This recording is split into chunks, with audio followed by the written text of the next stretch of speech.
নমস্কার, জেঠি ভাইজি কিচেনে আপনাদের সবাইকে স্বাগত।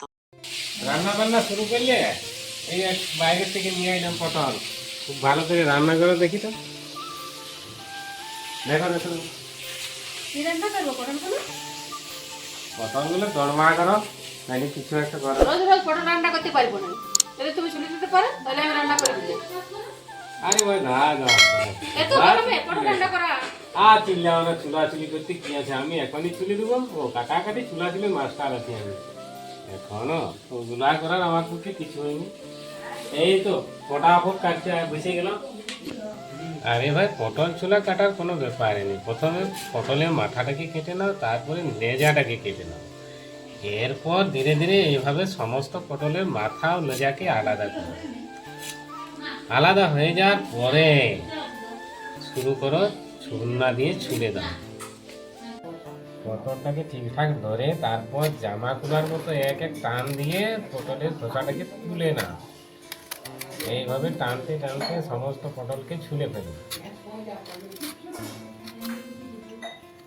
তার জন্য একটু টেকনিকের দরকার আছে। এইভাবে ছুলে পটলটাকে জলের মধ্যে ফেলে দাও। পটলের খোসাটা পুরোপুরি তুলে দেওয়া চলবে না। পটলটার এই চারদিকের খোসাটা কিছু কিছু অংশ রেখে দিতে হবে, তা না হলে সিদ্ধটা এমনভাবে হয়ে যাবে যে পটলটা পুরোপুরি গলে যাবে।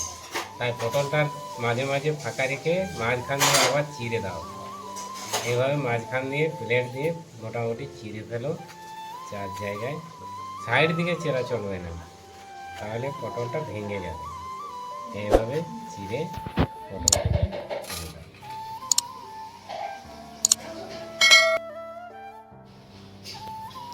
শুধু ছড়াই রেখে দিল, নুন হলুদটা মাখাইতে নেই। এবার আমার যত ঝামেলা, মাখিয়ে নি টেনে, আরো লবণ দিয়ে দিচ্ছি, এবার হলুদ গুঁড়ো দিয়ে দিচ্ছি।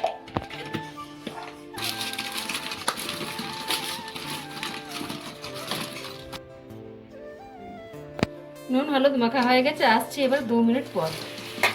এখনো কড়াই তেলেই দিও না, রান্না কখন তুমি শুরু করবে? এই তো কড়াই গরম হয়ে গেছে, তেল দিয়ে দিচ্ছি, সরিষার তেল। লাগা লাগা জলদি করে করো, খাবারটা খেতে হবে। 2 মিনিট রেস্টে রাখার পরে পটলগুলোকে এবারে ভেজে নেব।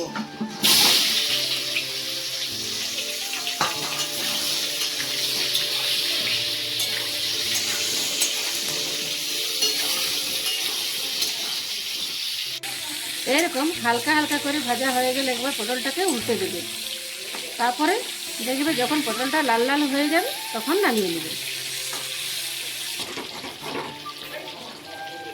আমাদের পটল ভাজা হয়ে গেছে, এবারে তুলে নিচ্ছি।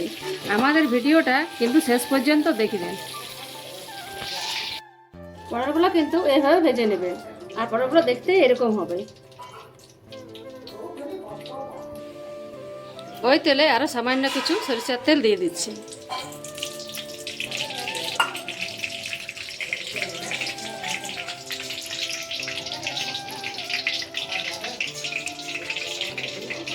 ফোড়নে দিয়ে দিচ্ছি শুকনো লঙ্কা, জিরে আর 5 ফোড়ন। ফোড়নগুলো ভালোভাবে ভেজে নেব। এরপর দিয়ে দিচ্ছি কুচিয়ে রাখা পেঁয়াজগুলো।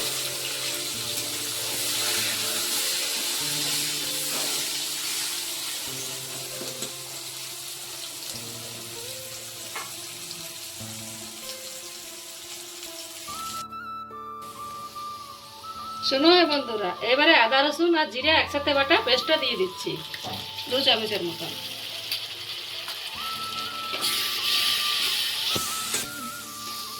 এবারে হাতা নিয়ে 2-3 মিনিটের মতো নাড়া দিতে হবে। এরপর দিয়ে দিচ্ছি টমেটো পেস্ট।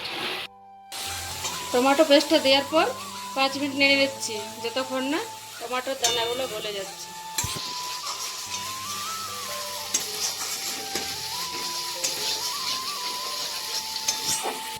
এবার এসে গেছে আমাদের আসল মশলা, কাজু, পোস্ত আর সরষে একসাথে বাটা আর মগজ দানা। এটাকেও ভালো করে মিশিয়ে নিতে হবে।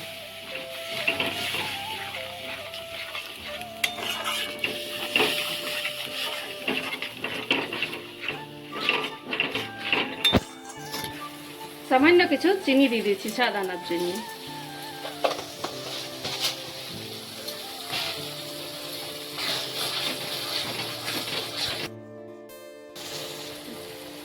দেখুন কি সুন্দর মশলা থেকে তেল ছেড়ে গেছে।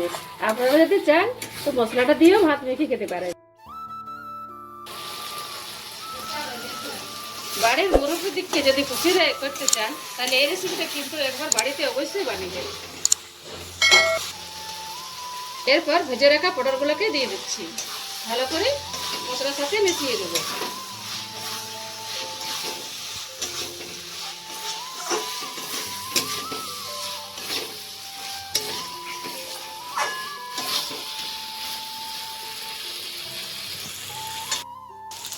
এরপর সামান্য কিছু জল দিয়ে পটলটাকে ভালোভাবে সিদ্ধ করে নেব।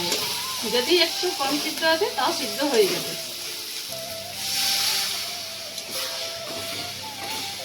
যখন গা মাখা মাখা হবে তখন নামিয়ে নেব।